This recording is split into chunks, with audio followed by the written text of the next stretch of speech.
अब देखिए सवाल क्या क्या सवाल पूछे गए पुलिस के सवाल और अतीक के जवाब में। देखिए पहला सवाल, उमेशपाल हत्याकांड में तुम्हारे बेटे को मारा गया है, क्या तुम्हें इस बात की जानकारी है? पुलिस ने पहला सवाल पूछा पूछताछ के दौरान में। और उसके बाद में देखिए जब ये सवाल पूछा गया तो अतीक का चेहरा भी आप यहाँ पर आप देख सकते हैं, हम आपको दिखाने की कोशिश कर रहे हैं कि जब ये सवाल पूछे गए तो किस तरह का उसका चेहरा था और कैसे लटका हुआ चेहरा था। जिस अधिकारी ने मारा है, जिन पुलिसकर्मियों ने मारा है, अतीक ने इस बात का जिक्र किया, बस मुझे छूटने दीजिए फिर बताता हूं कि गद्दी क्या चीज है। अभी भी हेकड़ी नहीं जा रही है, अभी भी बोल रहा है कि बताता हूं कि गद्दी क्या चीज है, बस मुझे छूटने दीजिए। अतीक के तेवर अब भी डाउन नहीं है। जब सवाल जवाब हो रहे हैं तो सोचिए, बेटे के खोने के बाद बौरा गया है लगता है अतीक अहमद, और अब तो मेरे बेटे को मार दिया, तब क्या रोल पूछ रहे हो। सवाल देखिए क्या था, उमेशपाल हत्याकांड मामले में तुम्हारा क्या रोल है? जवाब क्या आया, अब तो मेरे बेटे को मार दिया, तब क्या रोल पूछ रहे हो। यानी बेटे को खोने के बाद में अतीक अब बदला लेना चाहता है और पुलिस को ही धमका रहा है कि गद्दी क्या चीज होती है मैं तुम्हें बताऊंगा।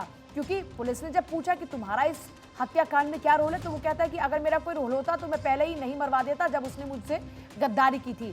पहले कब मरवाने वाले थे, ये सवाल था जिसका जवाब मैंने आपको बताया। सवाल पूछा कि तुम कब मरवाने वाले थे। अब 2016 में मैंने केवल सोचा था, उस वक्त एक नेता ने मेरी बात उमेशपाल से करवाई थी।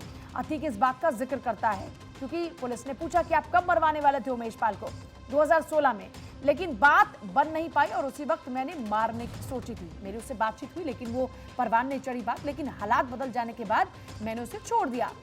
असद मौके पर कैसे पहुंचा, ये चौथा सवाल जो अतीक से पूछा गया।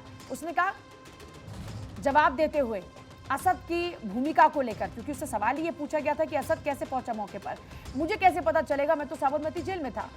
कन्नी काट गया यहाँ पर। उसने कहा कि मैं तो जेल में था साहब, मुझे कैसे पता कि मेरा बेटा वहां कैसे पहुंच गया, और अशरफ बरेली में, और जेल में बात करने की भी मनाही है।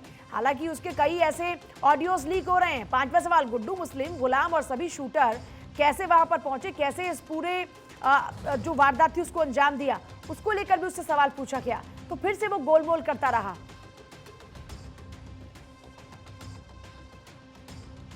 देखिए क्या सवाल थे। पहला सवाल यह था, उमेशपाल हत्याकांड में तुम्हारे बेटे को मारा गया, क्या तुम्हें इस बात की जानकारी है? अतीक ने जवाब दिया, जिस अधिकारी ने मारा है, जिन पुलिसकर्मियों ने मारा है, बस मुझे छूटने दीजिए फिर बताता हूं कि गद्दी क्या चीज है।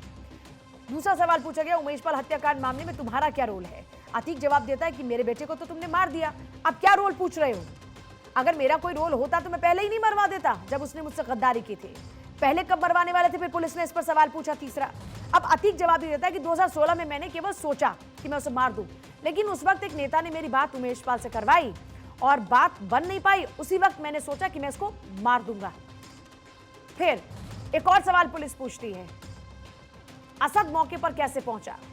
क्योंकि देखिए अब बात यह थी, उसने कहा कि कैसे पहुंचा ये मुझे क्या पता, मैं तो जेल में हूं, मेरा भाई जेल में है, और जब हम जेल में हैं तो हम बात कैसे करेंगे, हमें कैसे पता लगेगा, क्योंकि जेल में तो बात करने से मनाही होती है। लेकिन ऐसे कई ऑडियो लीक हुए जिसमें वो और अशरफ बात कर रहे हैं। पांचवा सवाल कि गुड्डू मुस्लिम, गुलाम और सभी शूटर असद के साथ कैसे पहुंच गए, और अशरफ बरेली में और जेल में बात करने की बात कह रहा है। तो उन्होंने कहा किसी ने मुझे बताया कि असद का वीडियो आया जिसमें वो गन लोड कर रहा है, जबकि उसको गन चलाना आता ही नहीं, तो वो कैसे इस घटना को अंजाम दे सकता है। अतीक ये बोलता है, गुड्डू मुस्लिम, गुलाम और सभी शूटर असद के साथ कैसे पहुंच गए, ये सवाल था। और गुड्डू गुलाम कैसे वहां पर गए थे, ये उनका व्यक्तिगत मामला हो सकता है।